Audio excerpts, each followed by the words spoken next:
It's a sad reality that racism is alive and well online, but it might surprise you that some of the biggest companies in the world are selling racist material and products online.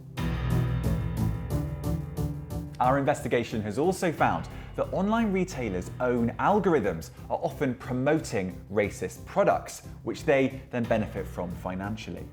To the degree that algorithms can learn, they can also be taught to be more responsible. Otherwise, these companies essentially should just throw their hands in the air and says, yes, we are going to make it easier for you to be an extremist.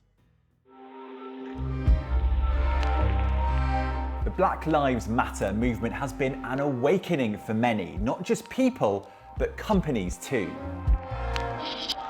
After George Floyd's death, chief executive after chief executive stood up and declared themselves and their organisation behind the movement, including Amazon's Jeff Bezos and Google's Sundar Pichai. But have these companies been practicing what they preach? I wanted to find out, so I decided to do some online shopping. First up, the undisputed heavyweight of online retail, Amazon. You may be surprised to see that white power flags are being sold on the platform. They're not called white supremacist flags, but if you reverse Google search it, you'll see that they definitely are. Now, I'm a tech reporter, I'm not an expert in neo-Nazi flags, but when I clicked on that flag, something caught my eye. In the frequently bought together box, Amazon was suggesting another flag of a symbol I'd never seen before. So I decided to look it up, and yeah, it's another neo-Nazi flag. Amazon was suggesting to me content, neo-Nazi content, that I didn't even know existed. And if I clicked on that flag, I get more Nazi stuff suggested too. Some of the comments on these flags are pretty critical. Disgusted, writes one shopper. This is a neo-Nazi flag, says another. But others are very happy. This person says that the flag would be great for use in parades and thanks Amazon for making it happen. So next time you see a far-right march and you see flags on display, it's possible that they were bought on Amazon.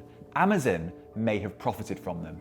The weirdest part about this is how easy it is to land on white supremacist material without me having ever typed in anything to do with white supremacy. We need to demand that the companies that are providing these algorithms don't just sort of say, oh, it's the algorithm's fault, it's not our fault, right?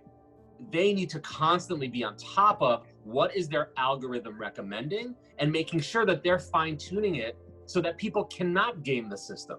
Or worse yet, that somebody who's just on the periphery of some extremist movement doesn't get deeper into that movement and its subculture because the algorithm took them there. These symbols matter. They're the emblems of the extremist, racist far right.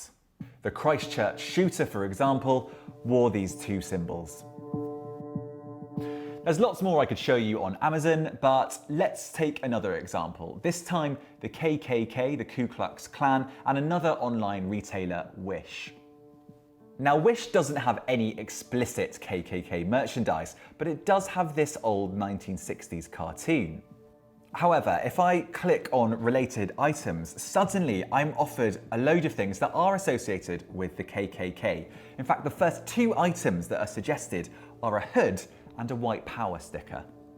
There's also suggestions for neo-Nazi flags, white power rings, etc., etc. The algorithm thinks that I'm interested in white supremacy, and so that's what it's offering me. And there's more. The far-right extremist movement, the Boogaloo Boys, is banned on Facebook. Members of the movement have been charged with terrorism offences. One man has been accused of killing state officials. Type Boogaloo into Wish, however, and you get a load of military equipment. The military equipment itself isn't labelled as Boogaloo, but the algorithm thinks that's what you might be interested in. It wasn't just this. All three online retailers we looked at, Amazon, Google, and Wish, all had Boogaloo content for sale, despite them being banned on other platforms. All three have now taken down those products. On Google too, we found racist literature for sale. Now, we've thought about this and we've decided not to show it to you. Here's what the companies told us. First off, Amazon removed everything that we showed them. They said, the products in question are no longer available and we've taken action on the bad actors that offered the products and violated our policies. Google too removed everything we showed them, saying we don't allow ads or products that are sold on our platforms that display shocking content or promote hatred, intolerance, discrimination, or violence. And Wish told us we are working hard to remove these items and taking additional steps to prevent such items appearing again. It's not just these companies we could have focused on.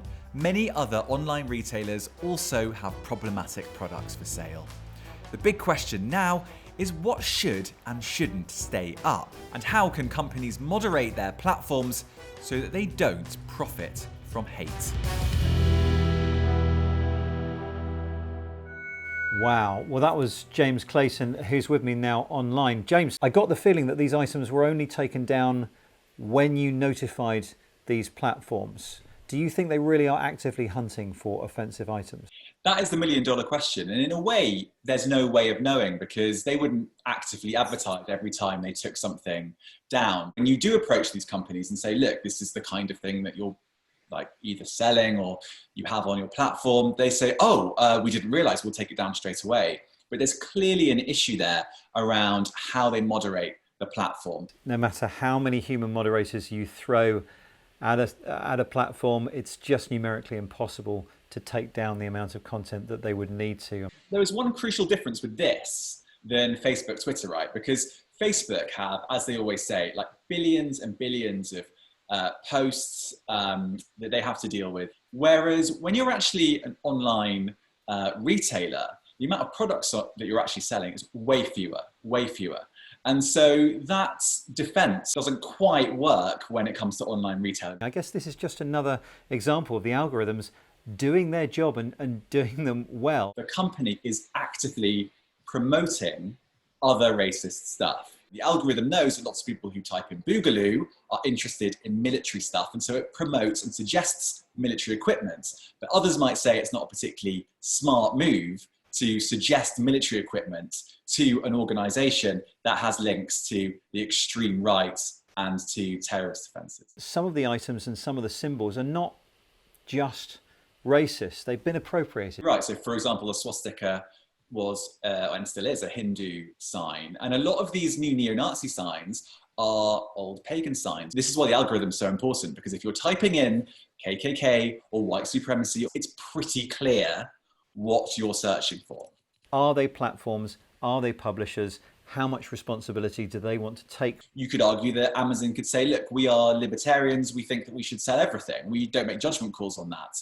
But when Amazon comes out and supports Black Lives Matter, at that point, they do have a value system. And I think the big question here is supporting Black Lives Matter and having this kind of products for sale, are they compatible? James, fascinating stuff. Thanks for doing that report for us.